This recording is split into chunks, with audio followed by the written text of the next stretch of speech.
City post live और आपके साथ मैं हूं कंचन। राजद अध्यक्ष लालू प्रसाद यादव वैसे तो अभी चारा घोटाले मामले में सजायाफ्ता है और अपने राज्य से दूर और घर से दूर बीमारी की वजह से रांची स्थित रिम्स अस्पताल में इलाजरत हैं।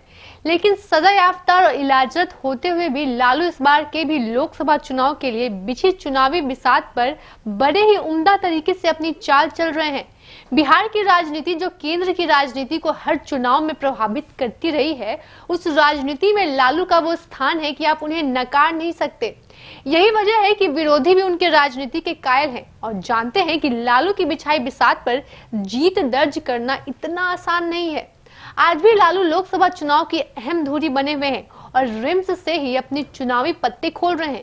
वहीं राजद ने एक बार फिर से अपने बीमार योद्धा पर ही भरोसा किया है और पार्टी केंद्रीय संसदीय बोर्ड की बैठक में यह तय किया है कि लोकसभा चुनाव से जुड़े सारे फैसले आरजेडी अध्यक्ष लालू प्रसाद यादव ही करेंगे। यानी महागठबंधन में सीटों के बंटवारे से लेकर राजद के उम्मीदवारों के चयन में अंतिम मुहर लालू प्रसाद यादव की लगेगी। लोकसभा चुनाव को लेकर दोनों गठबंधनों में सीटों और उम्मीदवारों को लेकर फंसे पेच का समाधान लालू ने ही निकाला और तय किया कि महागठबंधन में कौन पार्टी कितने सीटों पर लड़ेगी। इससे पहले महागठबंधन के लगभग सभी दल के नेताओं ने रिम्स का चक्कर लगाया था और लालू से सलाह ली थी। लालू ने अपने छत्रपों को पहले ही हिदायत दे रखी है कि जीत के लिए जनता के सामने कैसे पेश होना है। रांची से ही लालू यादव ने महागठबंधन में अपनी पार्टी का वर्चस्व बनाए रखने के लिए पार्टी की कमान संभाल रखी है। हालांकि वो तेजस्वी के फैसले को भी तवज्जो दे रहे हैं, तभी तो महागठबंधन में अनंत सिंह, पप्पू यादव सरीखे बाहुबलियों की एंट्री नहीं हो सकी।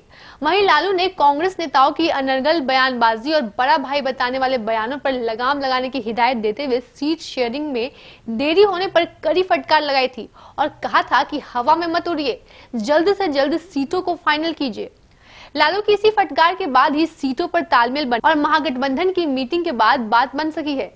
सीटों के तालमेल की बात होते ही लालू ने रांची रिम्स से ही अपने उम्मीदवारों तक ये संदेश पहुंचा दिया है कि वे फिलहाल शोर शराबा ना करें और जब तक उम्मीदवारों के नाम की औपचारिक तौर पर घोषित नहीं हो जाती तब तक अपने क्षेत्र में जनता के बीच जाएं और बात करें। जानकारी के मुताबिक लालू की सहमति मिलने के बाद संभावित उम्मीदवारों ने अपनी पार्टी प्रमुख पर भरोसा जताते हुए अपने अपने संसदीय इलाकों में लोकसभा चुनाव की तैयारी शुरू कर दी है।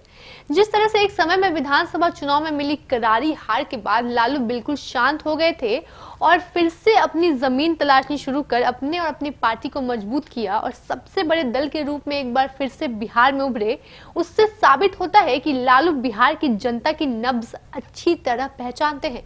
राजनीति विज्ञान के छात्र रहे लालू जनता के मन का विज्ञान भी पढ़ना बखूबी जानते हैं। यही वजह है कि उनकी राजनीति को समझना हर किसी के लिए संभव नहीं रहा है। यही कारण है कि जोकीहाट उपचुनाव में मिली जीत के बाद लालू के बेटे तेजस्वी यादव ने कहा कि लालू विचार नहीं विज्ञान है। लालू जिन्हें कोई भारतीय राजनीति का मसखरा कहता है, तो कोई गरीबों का नेता, तो कोई उनको बिहार की बर्बादी का जिम्मेदार भी मानता है। जो भी हो, लालू की चाहत का आलम यह है कि हार्वर्ड यूनिवर्सिटी भी उन्हें अच्छी तरह जानती है। वो चाहे जैसी सियासत करे, आप उन्हें चाहे पसंद करें या ना पसंद, उन्हें नजरअंदाज नहीं कर सकते हैं। लालू भले ही अस्पताल या जेल में रहे, उनका ट्विटर अकाउंट एक्टिव रहता है और ट्विटर हैंडल से ट्वीट वाले बयानों के तौर से वो विरोधियों को बेंधते रहते हैं। इसलिए चुनाव आयोग उनके ट्विटर हैंडल की भी निगरानी करेगी। आपको हमारी ये खबर अच्छी लगे तो अपने दोस्तों के साथ शेयर करें और अगर आपने हमारा YouTube चैनल अब तक सब्सक्राइब नहीं किया है तो जरूर कर ले। धन्यवाद।